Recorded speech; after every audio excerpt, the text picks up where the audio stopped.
diagramme FAST de la fonction transmettre et transformation de mouvement. Transformer la nature du mouvement, soit la transformation elle est obtenue par une fonction périodique telle que périodique sinusoïdale, elle est assurée par bielle-manivelle. Voilà l'animation d'un système bielle-manivelle dans un moteur. Voilà le manivelle. La bielle, c'est cette pièce. Ici, le piston qui fait la translation. Donc, on a converti ou bien transformé la rotation de la manivelle vers la translation du piston.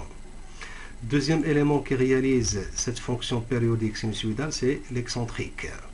Voilà un excentrique, c'est la pièce rouge qui fait la rotation et la tige, il fait la translation. Donc, la fonction, elle est sinusoïdale. Soit on trouve fonction périodique quelconque. Il est assuré par la cam. Un exemple de cam, si vous regardez la tige, il fait 3 stades. La phase de montée, la phase de descente et la phase de repos. Donc la majorité des cams, on a 3 stades, ou bien 2. Montée, descente, repos. Ou bien montée, descente. Et obtenir une fonction non périodique telle que fonction linéaire, elle est assurée par système vis-écrou. Et système vis-écrou, on connaît ça sur les tubes de colle. La rotation de la vis entraîne la translation de l'écrou qui fait translate la colle, soit vers la sortie ou bien vers l'entrée. Deuxième élément qui réalise la fonction non périodique linéaire, pignon crémaillère. Pignon crémaillère, voilà le pignon, la pièce en bleu, et le crémaillère, c'est la pièce violet ici. Troisième élément qui réalise la fonction non périodique linéaire, polycourroie. Donc la translation des pièces se fait par des polycourroies ici pour réaliser. C'est comme des tapis roulants en général.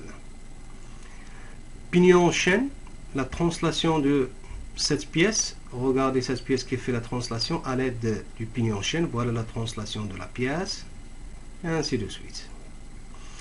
On va faire aujourd'hui le diagramme SADT ou bien le diagramme l'actigramme A-0. Le système de transformation de mouvement, c'est le mécanisme d'étude. La fonction globale, c'est transformer.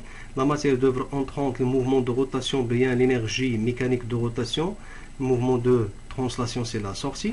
Ou bien l'inverse, translation à l'entrée et sortie, rotation.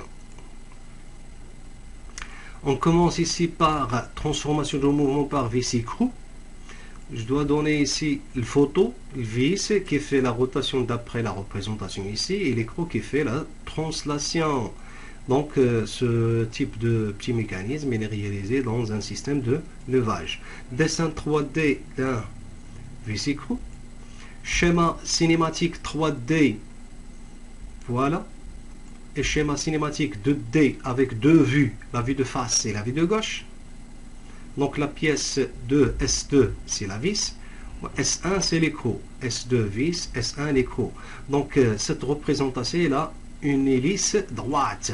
Comment on connaît l'hélice droite? Il faut regarder la main du dos, la main droite, et vous regardez l'inclinaison de l'hélice. Est-ce qu'il est parallèle au pouce? Lorsqu'ils sont parallèles, on dit que l'hélice est droite. Mais l'axe de la liaison doit être horizontale pour faire ça. Pour l'hélice gauche, voilà l'hélice gauche. Toujours, il faut regarder la main du dos et regarder l'inclinaison ici.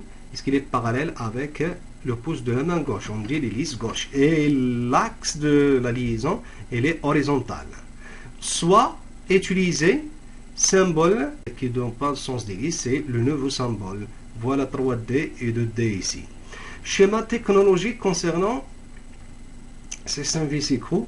Ici l'hélice droite, l'hélice gauche. S2 la vis, S1 l'écrou. Un exemple d'utilisation ou bien d'application. Colonne de levage d'un tram, un wagon de tram.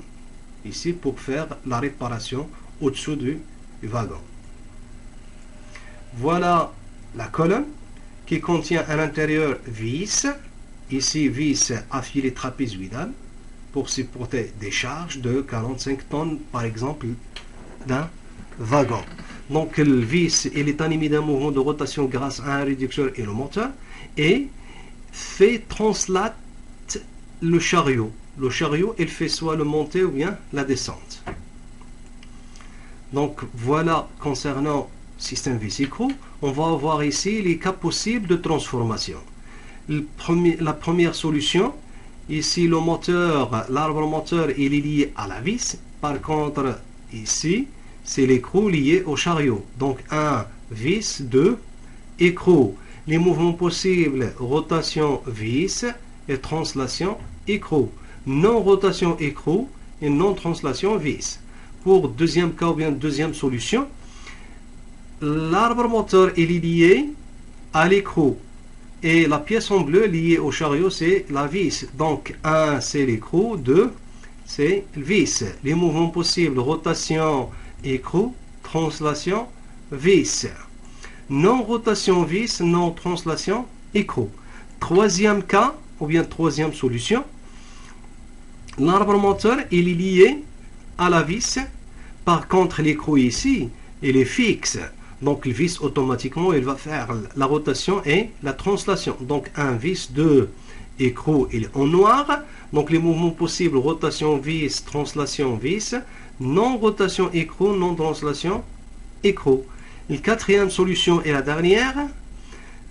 Regardez, l'arbre moteur est lié à l'écrou. Par contre le vis qui est la pièce en noir il est attaché au bâti, il est fixe. Donc ici 1 écrou, 2 vis, les mouvements possibles, rotation écrou, translation écrou, et non rotation vis, non translation vis. Voilà les 4 cas possibles dans un système vis-écrou. On va voir ici les caractéristiques cinématiques. Pour connaître les caractéristiques cinématiques, il faut représenter une tige filetée. Donc la tige filetée ici, on a un seul filet. Donc entre deux sommets consécutifs d'un seul filet, c'est le pas réel. Et ici, on a une tige filetée avec, par exemple, deux filets. On peut avoir 3, 4 filets. Donc le pas réel, toujours, c'est la distance entre deux sommets consécutifs d'un même filet. Par contre, la distance qui se trouve entre deux filets différents, c'est le pas apparent. Et l'angle alpha ici, c'est l'angle d'inclinaison de l'hélice par rapport à la section droite. Voilà la première fonction, la première relation. La course ou bien le déplacement, c'est égal au nombre de tours fois le pas. Lorsqu'on a le pas, par exemple, en millimètres, il faut multiplier par le nombre de tours, vous trouverez la course en millimètres. Donc, et lorsque je divise ce terme par le temps, je trouve la vitesse, et le nombre de tours par le temps, je trouve la fréquence de rotation. Donc la vitesse linéaire dans un système vis-écrou est égale à la fréquence de rotation fois le pas. Puisqu'on a ici, on va voir ça, pourquoi on a annulé 60 ici. C'est la course de déplacement en millimètres, le nombre de tours, nt, la vitesse linéaire en millimètres par minute. Millimètres par minute, ça veut dire elle conserve l'unité de pas et elle conserve l'unité du temps de la fréquence de rotation en minute. Lorsqu'on a la vitesse en mètres par seconde, il faut mettre NP sur 60. Multiplié par 10 à la puissance moins 3. Il faut convertir le pas en mètres et convertir tours par minute en tours par seconde. C'est pour cela qu'on divise par 60. Donc N c'est la fréquence de rotation tours par minute. P est égal à PA fois NF, le pas réel en millimètres. Et NF c'est le nombre de filets. PA c'est le pas apparent de la vis ou bien de l'écrou. Il est toujours en millimètres. La réversibilité du système. On dit qu'un système vis-écrou est réversible, c'est l'angle d'inclinaison alpha. Il est compris entre phi et 90 degrés moins phi. L'angle d'inclinaison de filet par rapport à la section droite, par contre l'angle phi, c'est l'angle de frottement entre la vis et l'écrou. Et voilà ici la relation remarquable avec laquelle on peut trouver les deux fonctions, les deux relations. Donc un tour qui est égal à 2π qui donne un pas de déplacement. Ça y est. La suite, remarque concernant les systèmes vis-écrous. Le système vis-écrou permet de transformer un mouvement circulaire continu en un mouvement rectiligne continu. Le système est réversible sous condition. Et pour minimiser le frottement entre la vis et l'écrou, il faut utiliser le vis à billes, voilà les billes, pour faciliter la translation de l'un des deux éléments, soit de la vis, soit de l'écrou. Et voilà un exemple ici. On veut réaliser la translation de la table là où il y a une charge.